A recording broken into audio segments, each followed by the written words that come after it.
Hello, everyone. I'm your host, Nicholas McKay, a first-year graduate student of Technical University Munich's program of Responsibility in Science, Technology, and Society.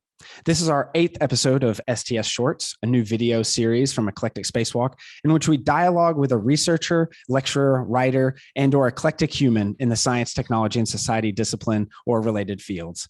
These shorts will only be around 30 minutes in length, and the goal is to highlight and hopefully introduce a new audience to our guests' research and work. Please grab a coffee, drink, and open your curious mind as we dive right in.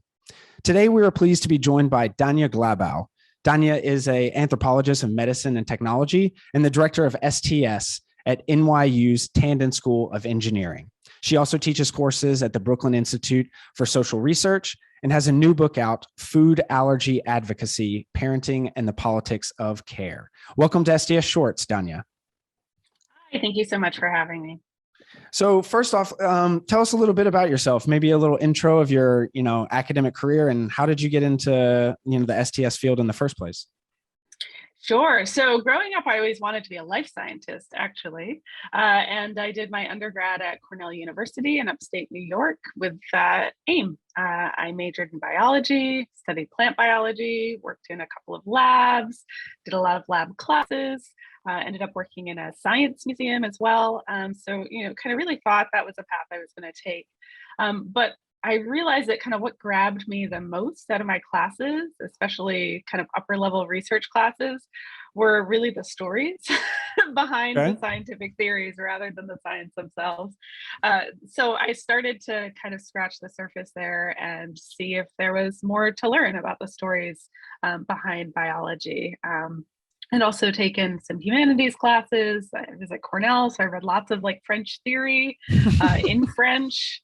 So that sort of critical theory lens was also a starting point for starting to think critically and historically about science. It turned out Cornell also had a great STS program. So that was my next follow-up. Were you aware? Were you aware of Trevor Pinch and all the people that were making waves? I was aware, but funnily enough, I hadn't taken any STS classes as an undergrad. I had been more on the humanities side.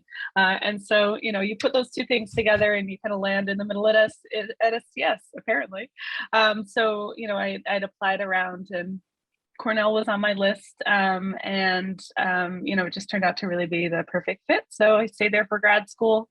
Initially, I was really interested in pharmaceuticals and pharmaceutical marketing. But as I did the first few years of coursework and explored some new areas, I realized both through sort of observation and kind of listening on the ground to what was exciting, as well as through some of my own personal experiences, that there were a lot of questions around the immune system, immunology, and allergy. And so that's kind of how I landed on allergy as a topic.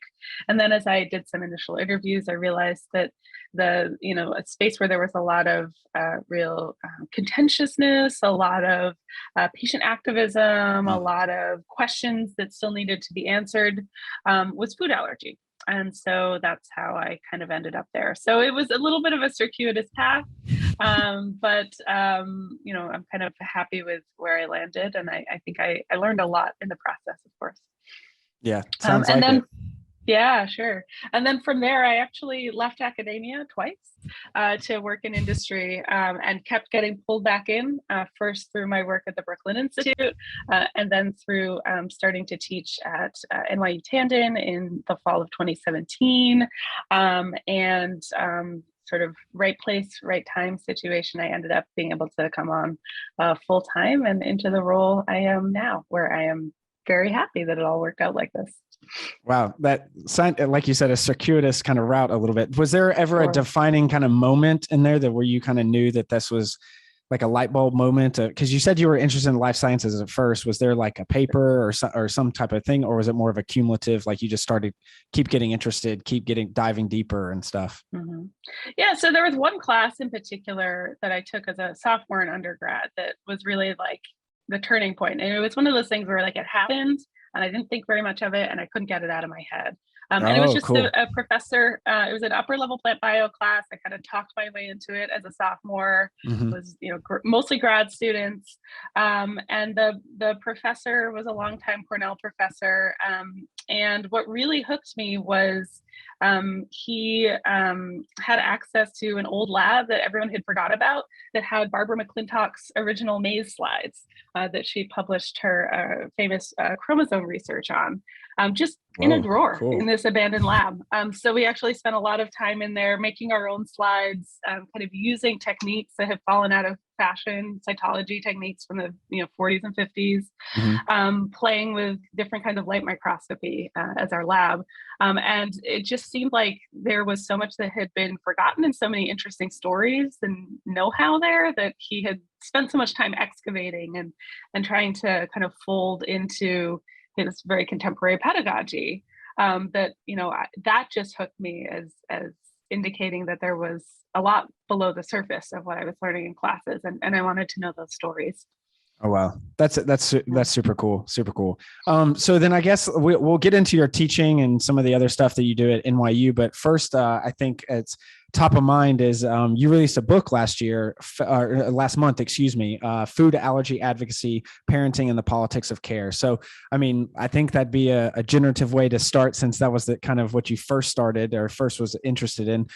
So tell us about like how you kind of got back onto it as a book level. Maybe did you start as a paper? Were you just collaborating with others? And then it just really, like the description says, raises important questions about who controls illness activism. So super interesting topic with not just the prototypical cliche talk about peanuts on airplanes and stuff like that. But like, how is it deeper than that? How can we think about, food allergy advocacy now that it seems like it's much more top of mind nowadays than say when I was growing up or you were, et cetera?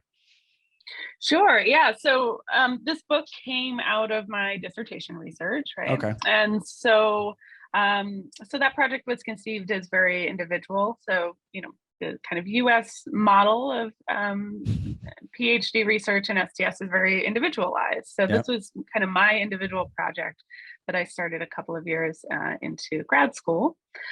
Before that, I had actually done a small project interviewing women physicians in upstate New York and kind of learning a little bit about their kind of life history and career narratives in Mm. particular, and kind of how they engaged, how it's sort of gender, professionalism, and things like that kind of shaped their career trajectories and how it shaped their engagement with scientific knowledge.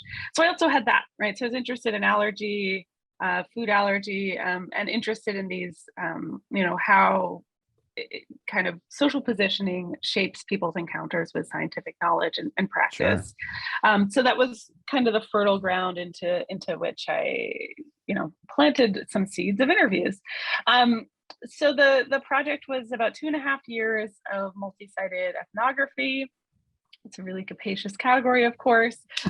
So it started with a few preliminary phone interviews with some support group leaders, as well as leading allergists in the United Mhm. States. Moved on to shadowing a couple of physicians in their practices, about 2 days a week for 5 or 6 months, resident training programs in allergy and immunology. So that was the first real kind of immersive ethnographic period. From there, I then started branching out into the more multi-sided part. So I got a couple of small grants from Cornell, as well as an NSF dissertation research improvement grant Oh, in order to travel to a number of medical and patient-focused allergy conferences throughout the United States. So being able to be in those spaces, patient-focused spaces, medical-focused spaces, really hear what the debates were. And again, really thinking about, especially on the patient conference side, how are people training medical knowledge about allergy? How is it incorporated into their lives? How does it shape their trajectories? And sort of from there, then doing follow-up interviews, hmm staying in touch with people, certain organizations, following up with some of the conversations following how they continued on social media kind of between and after some of these in-person conferences. So it kind of waxed and waned over those couple of years. The book I really conceptualized in 2017, so kind of see what I'd done in the dissertation, all of that data and all of the sort of thinking and situating from that first step, and starting to about a little bit more deeply about how people's social position, race, class, and gender really not only engagement with scientific knowledge, but then also the activism that people wanted to do, were able to do, or were motivated to do. I think there's a couple of things on the illness activism side that the book really tries to bring out. The kind of thesis overall is that illness activism is a kind of socially reproductive activity. And so what I mean by that is that when people are coming up with slogans or lobbying the US Congress or getting together and organizing conferences, the priorities for illness activism are still going to be filtered through the experience of the participants and the leaders. Right? And so in my case, most of the people I talk to, many of the leaders in food allergy advocacy are middle class to upper middle class white women, right? Or professional, often upwardly mobile women of other kind of identities, other racial identities. There's there are certain things that are really prioritized. So kind of individual school attainment of individual children and families, individual protection, navigating kind of family dynamics and childcare in the interest of being able to return to work. So some of these questions that are, also very salient in the U.S. during the COVID pandemic, but that kind of take on different flavors. If you were to talk about working class women, or if you were to talk about Black and Latinx women.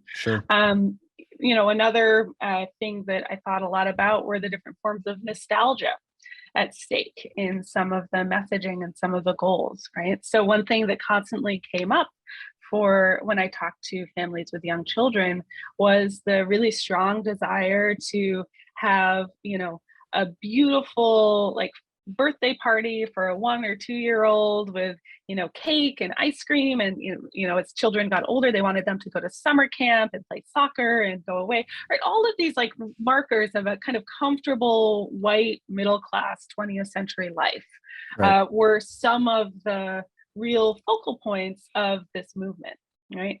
And in the meantime, food allergy can affect anyone, right? It affects people equally in the United States, from what we know in the literature, regardless of race or class or gender. So some of these aspirations, these goals, these motivations that were very socially situated became really embedded in a lot of the messaging, a lot of the goals of individual activists and activist organizations, even though it was a more universal condition. So that's what I mean when I say that illness activism, at least in this case, is socially reproductive, right? That there are these motivations that are situated, that are reproducing, reinscribing what is important in a child's life from a very particular position. And it seems like, you came at this from a quite a critical lens already. So I don't want to kind of get too much into the things that we already know, but maybe what was quickly, what kind of surprised you the most, maybe? Because it seems like you were, in it, you did your dissertation, but then you kind of went to the horse's mouth, if you will, by going to conferences and then messaging. So what was something maybe that surprised you the most by going through this process and writing the book? About the book writing process, or about just about food allergies in general, and then advocacy, because also you bring in a lot of parenting and the politics of care, which is it's very interesting. That's multidimensional and interdisciplinary in that regard. But maybe what was just something that surprised you in the process of learning about all this? Yeah, I think one thing that surprised me was I think how much the kind of background context of the United States really shaped some of the conflicts and tensions Right. that I saw emerging in different moments in activism, different people's recollections or different episodes that I witnessed, right? Right. So one example that I write about in the second to last chapter is what happened in kind of 2015 and 2016 around drug pricing. So in 2015, 2016, you get a series of articles from the Wall Street Journal and especially from Bloomberg News, trying to shine a light on rapidly rising drug prices, right? So you have the Oh, case wow. of Daraprim, right? So this Mm-hmm. is a drug used to treat, I believe, Pseudomonas infection that typically affects people with weakened immune systems, like people with Oh, wow. HIV/AIDS. So Mm-hmm. this was a drug acquired by an entrepreneur named Martin Shkreli. Oh, wow. Companies, right? Yeah, So I know this is exactly what Martin you're talking Shkreli's about. story. Yeah. Yep. There was also the Elizabeth Holmes story, Sure. really broke in the summer of 2016, I believe, Mm-hmm. and the kind of as we now know, sort of fraudulent claims about testing very small amounts of blood samples for different kinds of diseases and conditions. And then there was also the rising price of insulin started to become a mainstream issue in the U.S. around 2016, and then also epinephrine autoinjectors, specifically the Yeah. Epipen, Mm-hmm. made by Mylan. Right. So I talk about the Epipen in the context of this larger discussion on price raises in the book. And so, here you have, this is very tied to the way healthcare works in the US. So for Mm-hmm. non-US listeners, even if you have insurance in the US, you are very often on the hook for hundreds or even thousands of dollars, especially for hospital stays and especially for prescription medications. So what was happening is that this Epipen, which is a device that people use when they start to have a reaction to stop the reaction so they don't have trouble breathing or heart attack or something like that. The price of this went up from maybe $10, $50, $100 out of pocket a couple of times a year to several $100s out of pocket a couple of times per year for families who might use this device maybe just once or twice a year. So you might not even use it and still have to pay quite a bit of money. Yep. And then the price that was actually being charged to health insurance companies was even higher, in the multiple hundreds to low thousands of dollars, kind of for a typical family in a typical year. And then without insurance, you might be on the hook for $600, $1,200 more money. You'd be on the hook for all of that without insurance, potentially. So people were very understandably upset about the rising price, especially in this US medical marketplace. But what was sort of interesting is that the nonprofit organizations who would seem to be the natural organizations, natural actors to kind of speak out about these price increases, maybe put pressure on industry, were actually getting quite a bit of sponsorship from Mylan and from other companies in this space, right? Naturally. And you saw these very, very tepid commentaries about the price of drugs is too high, right? But sort of not naming the specific companies or products. Then you saw it turn towards kind of market logic and market language. One organization in particular started funding research on alternative devices, claiming that if there were more devices on the market, people could make different choices and could choose something other than the Epipen, right? Wow. I think what we've seen in the US over the last several decades is that more choices in the medical marketplace really does not drive the price down, right? And more actually consolidation. you end up getting more consolidation, right? For sure. And you saw this in some ways with the Epipen as well, right? So Mylan kept the price of the Epipen high in the sort of 2016 period that I was focused on in the book. And then they introduced a generic version at a lower price. It was still a higher price than it had been like 10 or 15 years earlier, right? So it's still a high price, but it was lower, right? So now you have consolidation of the generic and the name brand in the same company. And somehow that's broadening the market, right? So again, you saw these very kind of contradictory messages or very confounding messages coming out from nonprofits in this space. Ultimately, the one large nonprofit did decide to say, okay, we're taking a pause on accepting money from companies that make these devices to sort of take ourselves out of, having stakes in this fight. But to my knowledge, this hasn't really substantively impacted the price. And instead of talking about pricing of Epipen, right, you see a shift in the messaging of these orgs to talking about supporting different types of research or putting out different types of research platforms, right? So you just see kind of a pivot entirely away from the topic of epinephrine autoinjectors as a kind of major thing here. And there's other pieces to the story. There's like a backstory where these organizations are also involved in other things that help kind of grow the market for these devices.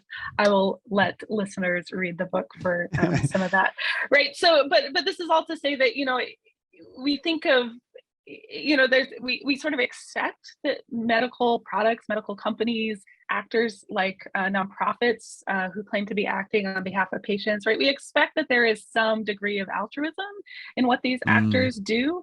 But I think this example and a couple other examples in the book really show that there are other relationships and other contexts, market logics at work, the context of, where executives and leaders come from, the context I talked about earlier in terms of being focused on one's own kind of family situation and needs, that can really kind of narrow the vision of what could be possible from the healthcare system, or what could be possible maybe if different patient groups could kind of coordinate responses to things like this, right? So, I imagine, for example, what if, food allergy patient groups and diet patient groups kind of pooled their resources and efforts to say something more broadly about the rising price of drugs, right? I know some diabetes patient groups have started doing this a little bit more recently, right? But what if that had started in 2016, right? Instead of having this kind of start and stop, and well, maybe markets will fix it, maybe not, who knows? And now it's 5 years later, and families are still kind of living with the problem. And now amidst a sort of more general rise in prices and inflationary pressures.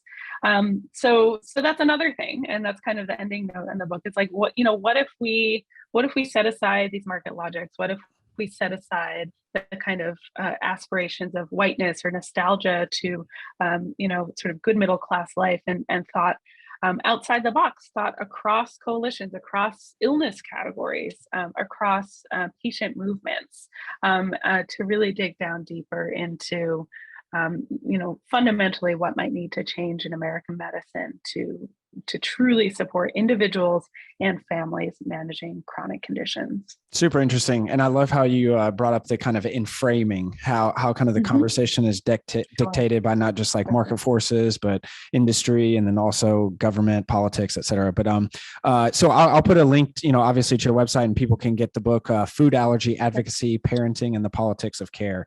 Super interesting discussion. So glad you did a lot of work and be super, interested and keen to look further into that. But I guess for the last, say, 10, 15 minutes that we have, I definitely wanted to get into some of your, I guess you could say, grounding that kind of does some of your Sure. kind of thought process and stuff through an STS lens. And so I guess this will kind of be broad. I'll start off with a quote that you had in the start of your Science and Feminism syllabus from Donna Haraway. Quote, "There's a fine line between acknowledging the extent and seriousness of the troubles and succumbing to abstract futurism and its effects of sublime despair and its politics of sublime indifference." So super interesting. I think that inframes kind of the rest of our talk. Sure. And so you just recently did a 4-week course on the weekends. I wish I would have been able to take it, but next go around, you did a course for the Brooklyn Institute of Social Science called Donna Haraway, Cyborgs, Science, and Gender, that really talks about cyborgs and feminist cyber culture. Obviously, there's a lot of like work from Donna Haraway that comes in this, but one of the things that was that really kind of piqued my interest at the end of your description was, and quote, and do new technologies bring with them the promise of utopia or new nightmares of capitalist speculation and accelerating exploitation of already vulnerable people and species? That's like super well written and super poignant, super incisive, all the rest of it. So I guess I let's just open it up to talk about, the class, kind of where you see kind of the STS, more, feminist cyberculture lens from Donna Haraway, and then maybe some of the science and feminism syllabus that you also did at NYU. So a lot of teaching, and how do you come up with this syllabus? How does that kind of inframe? And then also you did another course of race and technology for the Brooklyn Institute. So I guess, you can just kind of go with whatever way you feel that's right. Sure. Yeah, I can talk a little bit about the Donna Haraway course for sure. And yeah, I'd love to say a little more about what we're doing at NYU Tandon as sure. well. Let's go. Let's do it. Yeah. So the Donna Haraway course, this is one of my very favorite courses to teach. Like many grad students, when I first read the Cyborg Manifesto in grad school, it was like mind expanding, right? In all kinds of ways. I think the sort of the intervention on feminist politics and sort of pushing feminism away from thinking in essentialisms and abstractions to thinking with and through technology on the ground, I think has been very important to me. That was particularly important this year in this class, with the rise of TERFism, trans exclusionary radical feminism, it's in the EU, in the UK, and now in the US, the rise in regulation and legislation targeting trans youth in the United States, some of the fallout of the rollback and protections against, or the rollback and protections for abortion, and the potentially disparate impacts it might have on lower income people and people who sort of don't conform to whiteness or to gender categories, right? So, I felt this, I felt it was especially urgent this time around to return to Haraway's real dressing down of feminist versions of essentialism. And so that was something on my mind a lot. And this summer in the class, I kind of took that as my organizing principle of the course, right? Pushing back against essentialisms, especially biological essentialism. So we spent some time with some of her early work on primatology. We also spent some time reading Donna Haraway and Sandra Harding to think about feminist objectivity. And then we kind of ended up by spending some time with Haraway's more recent work, like Staying with the Trouble, and also kind of chatting about, although we didn't read the volume, Making Kin, Not Population. So I think these questions about essentialism and what, first of all, how can we understand different forms of biological essentialism as historically produced ideas rather than as something fixed and immutable, right? Sure. I continue to be of the mind that the more we appreciate how historically contingent our categories are, the more we can imagine how they can change, right? Looking at, the kind of ridiculous roots of biological essentialism around sex and gender in the 18th century, for example, right? The claims being made about primates and about kind of bashful female chimpanzees, for example, as Londa Scheibinger discusses in Nature's Body. I think some of those histories can be really helpful for imagining otherwise in the present day. I also think, understanding historical contingency of our categories around sex, gender, race, hopefully is a tool for people to appreciate that not only was there a process to get here, but it also hasn't been fixed for very long, right?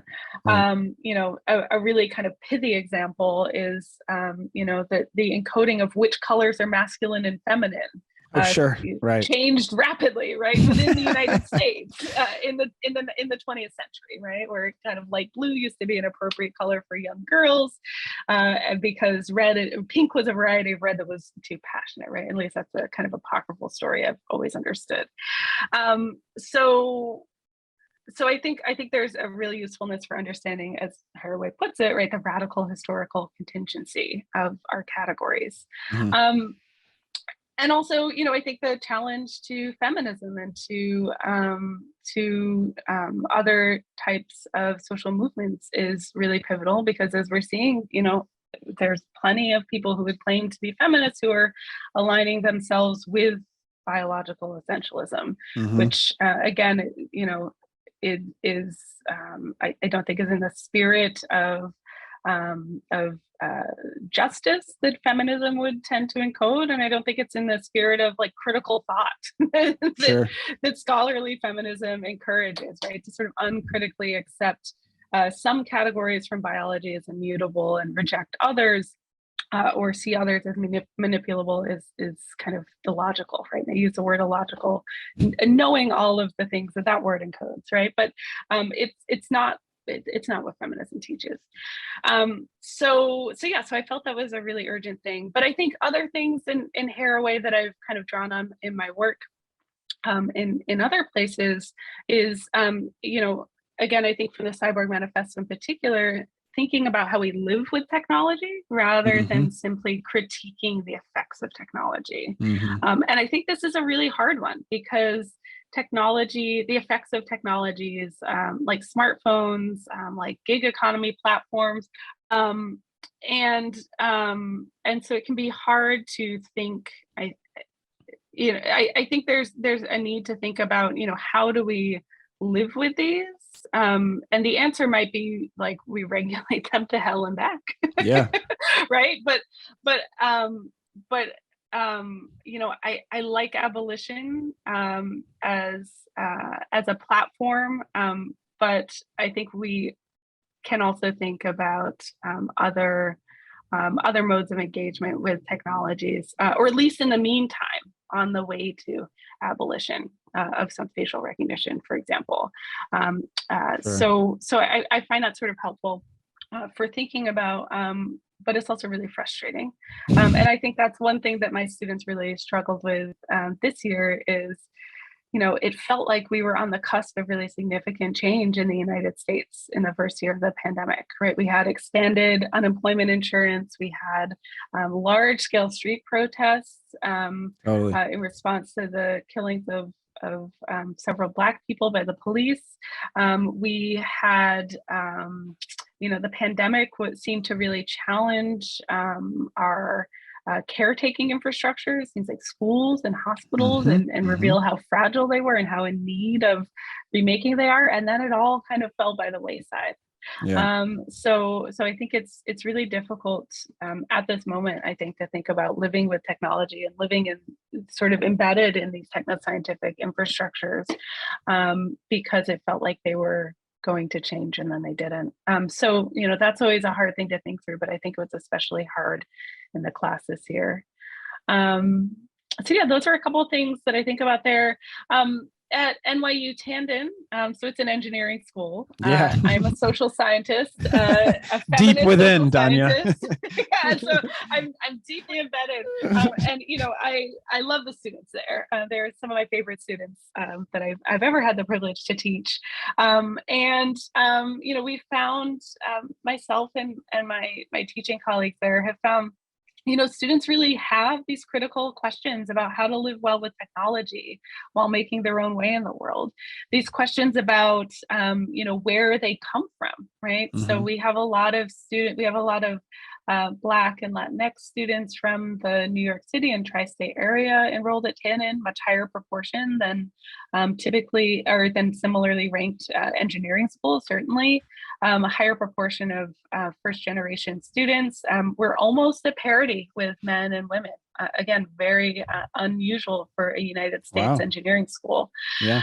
So we have a student body who has really lived a lot of these questions and lived some of the oppressions that technology can can inflict on a community, and yet they still are inspired by the potential of science and engineering, so much so that they want to do it themselves. So, So cool. students come with really hard questions, and I think of it as my job to give them some languages and reference points to think through those questions and make sure they do better.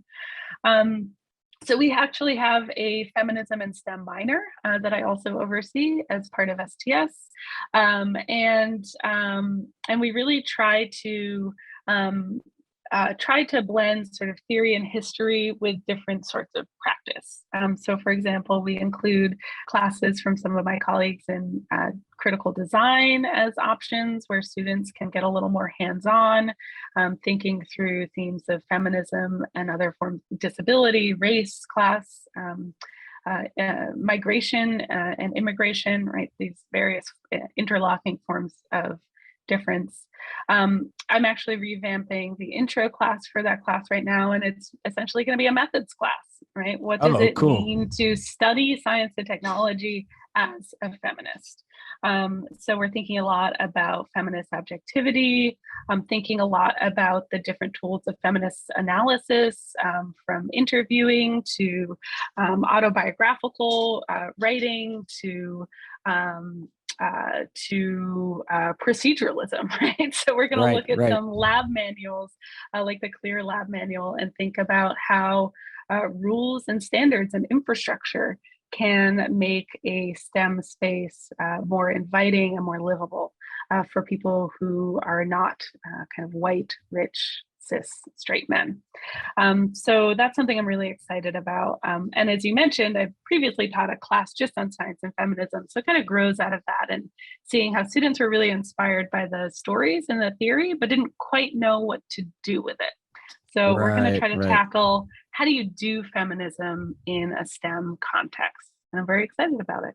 Oh, that's awesome. Well, I don't know if you're familiar with the other scholar, Amy Hamraoui. They basically, she did or they, so excuse me, her pronouns are they, actually wrote a piece for one of my classes this semester about the chapter Design Expertise as a Site of Intervention. And hearing you say all this stuff, especially deep within an engineering school, seems like you're, kind of participating in a little bit of epistemic activism, it seems. Amy's work is a big inspiration to me. Well, then, sure. Yeah. So it was very revealing, at least to me, to think about not just disability. In our fourth STS shorts, we talked with STS scholar Ashley Shue at Virginia Tech. Very interesting stuff. So, just trying to help. An inspiration to me. Yeah, right. Okay. Well, then, you're naming all my favorite folks in our pre-conversation, and now. Well, great. Well, I mean, then hopefully I can do, a little bit of my part to kind of coalesce some of this stuff or get the word out.